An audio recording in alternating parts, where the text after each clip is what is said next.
Big Ten awards handed out on Tuesday, and Michigan's Yaxel Lendeborg named the Conference Player of the Year by both the media and coaches. Lendeborg transferred in from UAB, was fabulous, leading the Big Ten champs in scoring and steals, finishing second in rebounds and blocks. Was also named to the All-Defensive Team. It means the world. I'm super grateful to have it. I'm super happy that I was named Player of the Year. There's more to come, you know. And when I committed here, I made two to three promises, and I completed two of them so far. Hopefully we get to complete the third one. I have a sneaking suspicion what the third one might be. Dusty May, his coach, and Fred Hoiberg splitting Coach of the Year honors. May and the Wolverines won the conference by 4 games. First team in a half century to go undefeated on the road in conference play. As for Hoiberg, he was the coach's pick, led Nebraska to a school record-tying 26 wins and a 2 seed here in Chicago after being picked 14th in the preseason. 2 incredibly worthy honorees.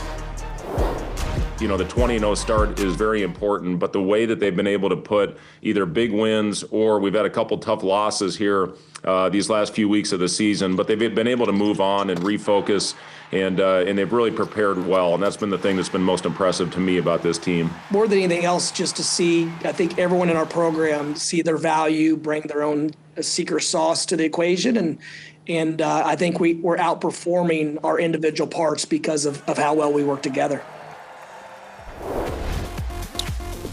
Other individual honorees, Illinois' Keaton Wagler, the freshman of the year, the 150th ranked player in his class, had a fabulous season, also named first team All-Big Ten. Michigan's Adai Mara, the defensive player of the year, led the league in blocks, one of 3 Wolverines on the all-defensive team. And Nebraska's Braden Frager, the 6th man of the year, also on the all-freshman team. Want to get your guys' thoughts on some of these big individual awards. And Andy, let's start with Lendeborg. I thought it was interesting. There's only one player who was unanimous on the first team with either the media or coaches. It was Lendeborg on the media's first team. So it shows you how many great players there were this year, but he ended up standing alone. Well, what's really interesting is it wasn't like he did one thing spectacular. He did a lot of things very well.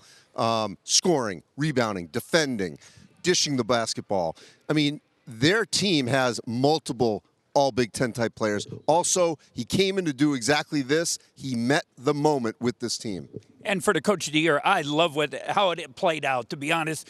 There's so many guys that deserve to be Coach of the Year, but Dusty May, his roster management, but he's coached them, and they guard people. 3 guys on the all-defensive team, and, you know, they are motivated. 19 wins. It's amazing. But then you talk about Fred Hoiberg, what he's done. Utah, 14th. They were picked 14th, yeah. And they don't have the roster Michigan does, and they have competed. It's special. I'm glad both of them get honored. You talked about being picked 14th. Keaton Wagler was picked 150th in his high school class. He's our freshman of the year in this conference. You look at Keaton Wagler, and I strongly think he's one of the better freshman guards that we've ever seen in this conference. You think of Magic Johnson, Isaiah Thompson, Jalen Rose, and those guys. Keaton Wagler is right in that mix. During conference play, 20 points a game, 5 rebounds, 5 assists. This kid could do it all, and he's leading one of the best offenses that we've ever seen in college basketball. And it's pretty amazing. It was not recruited to be the starting point guard, and yet ended up the starting point guard on what is one of the best teams, not just in the Big Ten, but in the country. It's an amazing story, and Brad Underwood has talked a lot about he's got ice in his veins. I mean, he is completely unfazed. You see Wagler on both the coaches and the media first team. In fact, of the first team picks, Lendeborg, Jeremy Fears Jr., and Braden Smith, those guys were all on the coaches and media, and then there was a split. Bennett Sturtz making it for the media, and Price Sanford on the coaches' first team. So 6 players in all on those 2 first teams. Congratulations to all, and obviously Big Ten.org. You can see the entire all-conference team.